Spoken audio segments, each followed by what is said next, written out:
محمد رسول الله.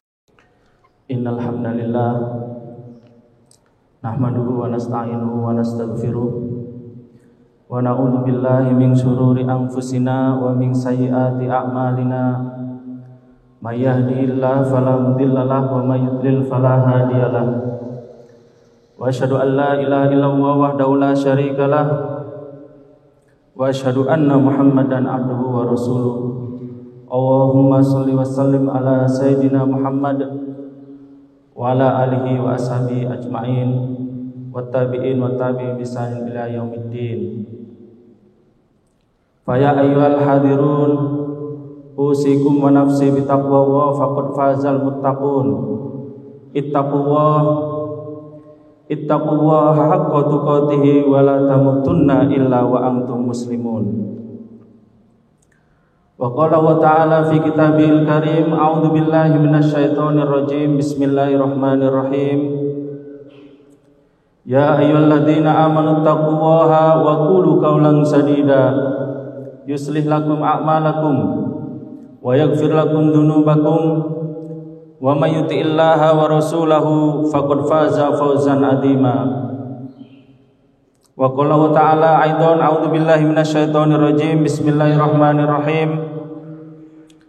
Am hasibta anna ashabal kahfi war raqimi kanu min ayatina ajaba id awal fityatu ilal kahfi faqalu rabbana atina min ladunka rahmah wa hayyi' lana min amrina rasyada. Shadaqallahul azim. Alhamdulillah, marilah kita yang pertama memanjatkan puji syukur kehadirat Allah Subhanahu wa taala atas banyak karunia nikmat, terutama nikmat keimanan dan keislaman, juga nikmat kesehatan, sehingga kita bisa hadir dalam majelis sholat Jumat sebagai salah satu kewajiban kita sebagai kaum muslimin. Yang kedua, sholat wassalam marilah kita sampaikan kepada baginda Rasulullah Muhammad sallallahu alaihi wasallam. Semoga kita bisa menjadi umat beliau yang bisa meneruskan perjuangan beliau mendakwakan Islam yang rahmatan lil alamin kepada diri dan keluarga terdekat kita dan masyarakat sekitar kita, agar bisa menerima Islam dengan sebaik-baiknya. Sebagai khatib, kami mewakilkan diri kami pribadi dan kepada jamaah sekalian, marilah kita senantiasa berusaha meningkatkan keimanan dan ketakwaan kita kepada Allah Subhanahu wa taala dengan jalan sebisa mungkin melaksanakan apa yang diperintahkan oleh Allah Subhanahu wa taala dan berusaha menjauhi apa-apa yang memang telah dilarang oleh Allah Subhanahu wa taala. Jamaah salat Jumat rahimakumullah,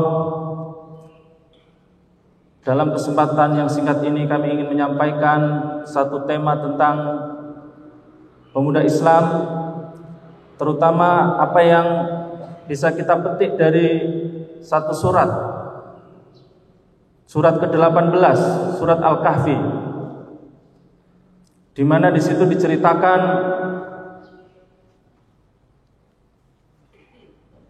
7 orang pemuda telah atas kekuasaan Allah ditidurkan oleh Allah dalam satu gua selama 309 tahun.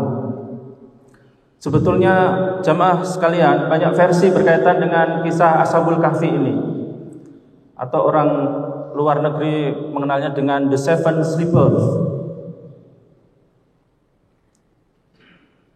Versi berkaitan dengan kapan terjadinya kisah 7 orang pemuda ini. Ada yang menyatakan kejadiannya sebelum diutusnya Nabi Isa alaihissalam. Ada versi lain menyampaikan kejadiannya setelah masa kenabian Isa alaihissalam. Ini berkaitan dengan waktu. Ada beberapa versi. Berkaitan dengan jumlah sendiri ada beberapa versi. Meskipun di ayat ke-25 dari surat Al-Kahfi disampaikan 7 pemuda.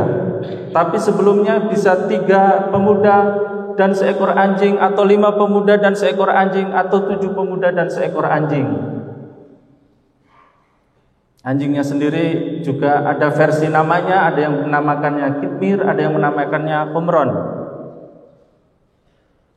Tapi dalam kesempatan siang hari ini yang sangat singkat ini, jamaah sekalian, kami ingin mencoba melihat apa yang bisa kita petik dari rangkaian ayat surat Al-Kahfi ini, terutama ayat ke-9 sampai ayat ke-26, yang menceritakan satu kisah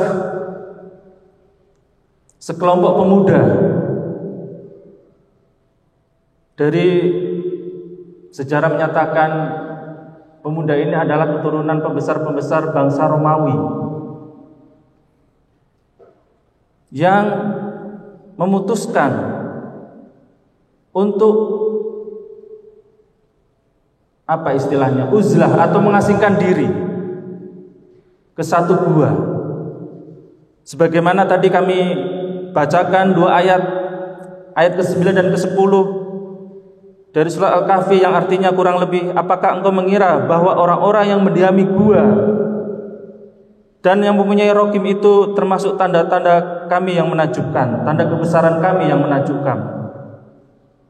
Ingatlah ketika pemuda-pemuda itu berlindung ke dalam gua, lalu mereka berdoa, ya Tuhan kami, berikanlah rahmat kepada kami dari sisimu, dan sempurnakanlah petunjuk yang lurus bagi kami dalam urusan kami. Jamaah salat Jumat rahimakumullah, 7 pemuda ini adalah cermin kondisi saat itu. Ketika diceritakan penguasa saat itu memang relatif represif kepada siapa saja warganya yang memiliki orientasi ketauhidan yang berbeda dari penguasa. Karena saat itu dikisahkan di banyak sumber sejarah, raja pada saat itu memang mengharuskan masyarakatnya menyembah berhala. Tapi ada sekelompok pemuda yang akhirnya merasa berbeda dari orang kebanyakan. Nah, dalam kesempatan siang hari ini, kira-kira apa yang bisa dipetik dari kisah Ashabul Kahfi itu? Dalam surat Al-Kahfi ayat ke-13, Allah Subhanahu wa taala memfirmankan yang artinya kira-kira kami kisahkan kepada Muhammad cerita ini dengan benar. Sesungguhnya mereka adalah pemuda-pemuda yang beriman kepada Rabb mereka, dan kami tambah pula untuk mereka petunjuk. Karakter pertama dari kelompok pemuda ini yang ditidurkan selama 300 atau 309 tahun di gua adalah keimanan yang kokoh. Ada arus utama di masyarakat saat itu, ketauhidannya berbeda. Mereka menuhankan selain Allah. Tetapi ada sekelompok pemuda yang memiliki kemurnian akidah, dan mereka berbeda dengan arus utama dari masyarakat saat itu. Sehingga pemuda yang ideal tentu saja adalah juga pemuda yang memiliki keimanan yang kokoh kepada Allah Subhanahu wa taala. Dan Allah Subhanahu wa taala juga menganugerahkan petunjuk atas keimanan tersebut. Artinya seringkali kita tahu bahwa ketika kita beriman kepada Allah, insya Allah akan ditambahkan petunjuk kepada kita.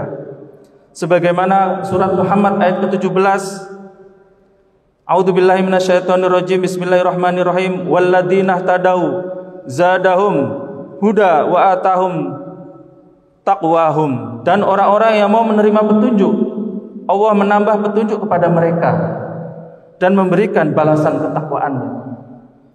Ketika kita ada inisiatif, ada ikhtiar untuk memperkuat keimanan kita, insya Allah atas izin Allah, Allah akan memberikan petunjuk kepada kita, sebagaimana yang diberikan kepada kelompok pemuda yang mengasingkan diri dari kondisi zamannya pada saat itu.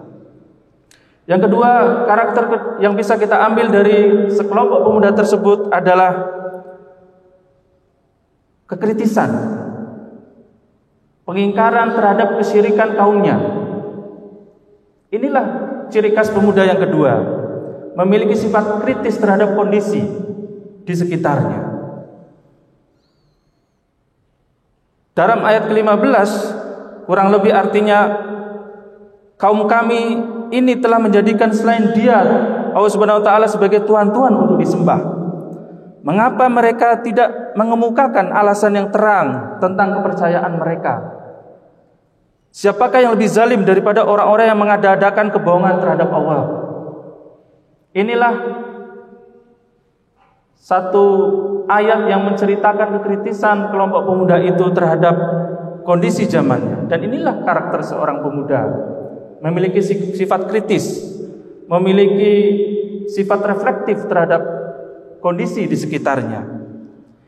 Dan yang ketiga yang kita bisa petik dari kisah Ashabul Kahfi sepanjang ayat 9 sampai 26, diantaranya di ayat yang ke-16, yaitu adanya keberanian untuk mengambil keputusan. Itulah ciri khas pemuda. Dan apabila kamu meninggalkan mereka dan apa yang mereka sembah selain Allah, maka carilah tempat berlindung ke dalam gua itu, niscaya Rabbmu akan melimpahkan sebagian rahmatnya kepadamu dan menyediakan sesuatu yang berguna bagimu dalam urusanmu. Kita tahu di ayat-ayat yang lain juga disebutkan Allah Subhanahu wa taala atas kekuasaannya mengatur arah cahaya matahari. Kemudian juga diceritakan di ayat yang lain, Allah Subhanahu wa taala dengan izinnya membolak-balikkan badan dari 7 pemuda itu, sehingga ketika dibangunkan setelah 300 tahun atau 309 tahun, maka kondisinya seperti seakan-akan tertidur 1 atau 2 malam saja. Ayat ini juga menceritakan betapa kuasanya Allah Subhanahu wa taala membangkitkan manusia setelah tertidur panjang 3 abad lamanya, kira-kira begitu jamaah sekalian. Semoga kita yang hari ini masih diberikan kesempatan oleh Allah Subhanahu wa taala, terutama pemuda. Kalau di Undang-Undang nomor 9, Undang-Undang nomor 40 tahun 2009, pemuda itu disebutkan usianya 16 sampai 30 tahun. Maka ini cocok atau matching dengan usia mahasiswa, baik mahasiswa sarjana ataupun mahasiswa pasca sarjana, kira-kira usianya juga seperti itu, 16 sampai 30 tahun. Maka mari kita refleksikan ayat-ayat ini, kisah-kisah ini yang ada di Al-Quran, untuk mengecek diri kita, apakah kita sudah memiliki karakter-karakter yang secara tersirat disampaikan dalam kisah Ashabul Kahfi, di mana sekelompok pemuda memiliki keberanian, memiliki kekritisan, dan memiliki keimanan di kondisi yang saat itu tidak ideal. Barakallahu li wa lakum fil Qur'anil azim wa nafa'ani wa iyyakum bima fihi minal ayati wa dzikril hakim wa taqabbalallahu minni wa minkum tilawatahu innahu wal ghafurur rahim.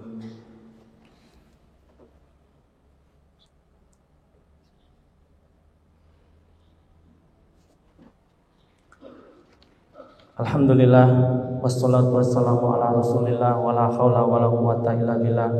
Alhamdulillah alladzi arsala rasulahu bil huda wa dinil haqq yudhhiru 'ala dini kulli walau karihal musyrikun. Asyhadu an la ilaha illallah wahdahu la syarikalah wa asyhadu anna Muhammadan abduhu wa rasuluh. Ya ayyuhalladzina amanu taqullaha haqqa tuqatih wa la tamutunna illa wa antum muslimun. Jamaah salat Jumat rahimakumullah.